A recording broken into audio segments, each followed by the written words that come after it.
The Howl in the Darkness by Peter O'Shamseen. Horror can stem from a variety of sources, each with varying degrees of subtlety. Something as small as the flicker of a shadow has the ability to grip a person's heart with an icy hand, just as an otherwise inoffensive scent might bring forth memories best left forgotten.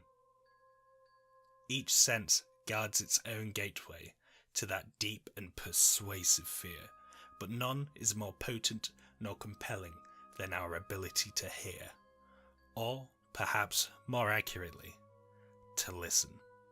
A sound is just enough to make a mind ask questions, but is rarely adequate to answer them.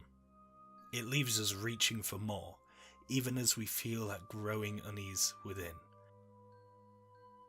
Some sounds, of course, stand out as being more frightening than many.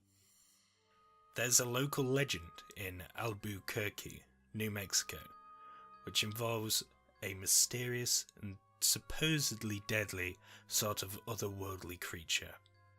Some versions claim that it's a man-like shapeshifter, capable of blending in with the shadows as it stalks through the desert. Others describe the beast as being curiously canine in nature, albeit to two long limbs, black claws and fathomless pits of darkness staring out from its skull.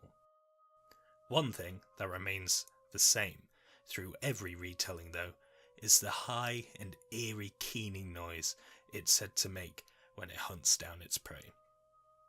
There is no way to describe this call without drawing comparisons, yet none of them capture the true nature of its essence.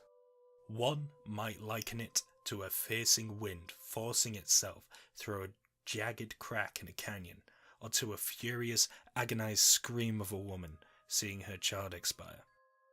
It is felt as much as anything else, and in a way that never seems to be quiet, leaving its indelible mark on a person's soul. I know this because when I was about 11 years old, I heard it. I had been lying in bed, reading beneath my covers with a flashlight, when a mournful howl pierced the air from somewhere across the moonlit sands. My first thought was that it had been a coyote, but as the sound echoed through the night for a second time, I felt a shiver of panic flash up my spine and a deep weight of dread coalesce in my chest. That evil wail was not the call of anything I had ever encountered, nor something that should have even existed in the waking world. It was a cry of a nightmare incarnate, and no amount of reason or rationality could shake me from that notion. Now, at around the same time as this story, I'd been doing my best to foster a reputation for being an independent and unflappable badass. That goal went swiftly out the window as the screeches seemed to draw ever closer, and I quickly ran from my room to seek the protection of my parents. Upon discovering their door, though, I was presented with a more terrifying discovery.